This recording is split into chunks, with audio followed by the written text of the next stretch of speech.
అందరికీ నమస్కారం. ఈరోజు మనం రథసప్తమి గురించి కొన్ని విషయాలు మాట్లాడుకుందాం. ఈ రథసప్తమి ఎప్పుడు వస్తుంది అంటే మాఘమాసం మాఘశుద్ధ సప్తమి రోజు ఈ రథసప్తమిని చేసుకుంటారనమాట. సో ఆ రోజు ఎందుకు చేసుకోవాలి రథసప్తమిని అని అంటే, ఆ రోజు ఈ రఘుకుల కులదైవం అంటే సూర్యభగవానుడు పుట్టినరోజు అని చెప్తారనమాట. ఆయన మొదటగా పుట్టింది ఈ మన 5 ఎలిమెంట్స్ ఉన్నాయి కదా, పంచభూతాలు.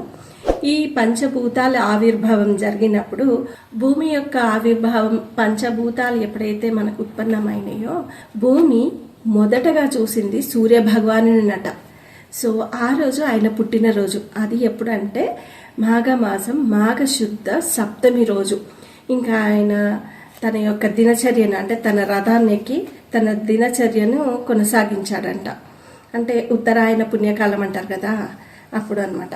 సూర్యభగవాను వల్ల ఏంటి లాభాలు, ఏం జరుగుతుంది మాఘమాసం నుంచి అంటే శీతాకాలం ఎండ్ అయ్యే సమయం అనమాట. ఈ శీతాకాలం అంటే మన చలికాలం.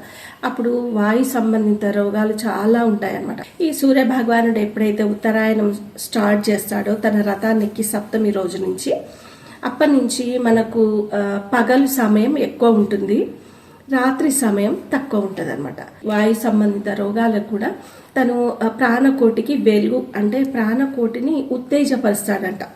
ఉత్తేజపరుస్తూ ప్రాణకోటి క్షీణ దశ అంటే వాయు సంబంధిత రోగాలు కానీ ఇంకేదైనా కూడా ఉబ్బసం వ్యాధులు అలాంటివి ఉంటాయి అనమాట. అవన్నీ క్షీణింపజేస్తాడంట. ఈయన చాలా వెలుగులోకి వస్తాడు కాబట్టి ఆ వేడి ఎక్కువ ఉంటుంది కాబట్టి చలి తక్కువ అవడం వల్ల అలాంటి రోగాలు కూడా క్షీణింపజేస్తాయి.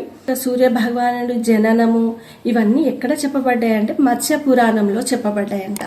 సో భగవంతుడికి ఆ రోజు పుట్టినరోజు జరుపుకుంటారు. తెలంగాణలో అయితే అత్తలు కోడళ్ళకి వస్త్రాలు అంటే బట్టలు చీరలు కొనిపెడతారు అనమాట. తెలంగాణ సైడ్ అయితే అత్తలు కోడళ్ళకు కోడళ్ళ పండుగ అని చెప్తారనమాట. సో ఇదండి రథసప్తమికి ఉన్నటువంటి ఒక ప్రాశస్త్యం.